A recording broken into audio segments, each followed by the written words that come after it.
So one of the key parts of Power Project is also being able to bring some order to the amount of information that you would have.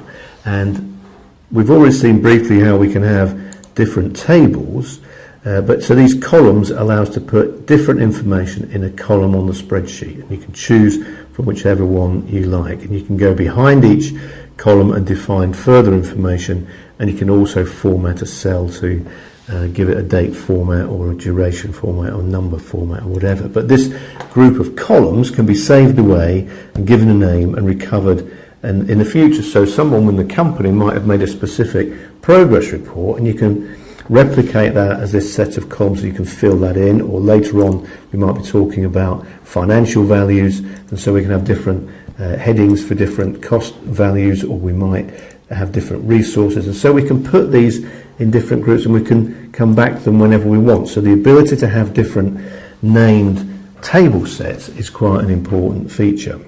And this window with a different table, we can also have a different filter. So maybe I only want to focus on the work of a particular trade contractor, so we can filter out only the work of a subset of information. So there we've just got the information we want.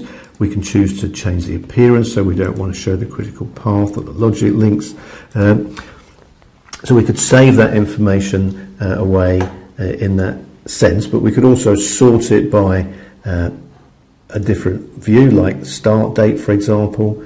So we could take all of the activities that start at the earliest and put them in the correct order.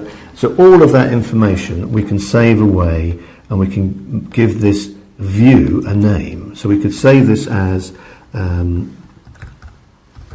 concrete contractor work.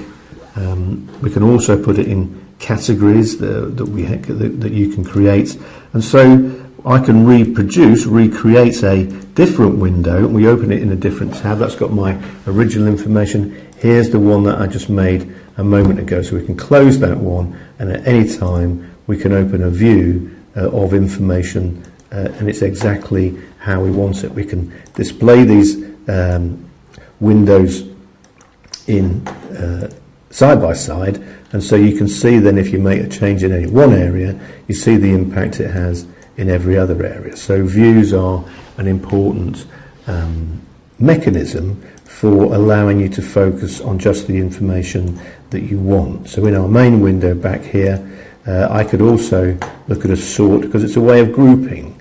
So we can group by our trade contractors, for example. So here are all the codes without activities without a trade contractor code. Here are all of the information presented by each individual contract. So it's the same information, it's just sorted into a different way, and that can be part of our view. Another specialist view is also the Library Explorer, how we create different items on the left hand side in the project view. And if you click on the Library Explorer, it opens another window which you already know how to use, because this is modelled on the Windows Explorer, how you manipulate files and folders on your hard disk. Except here are all my code libraries, and if I click on one of these, I can create a new entry. So maybe Asta Development are going to be a contractor in this particular scheme, and we want to set a different background colour to pattern and foreground colour.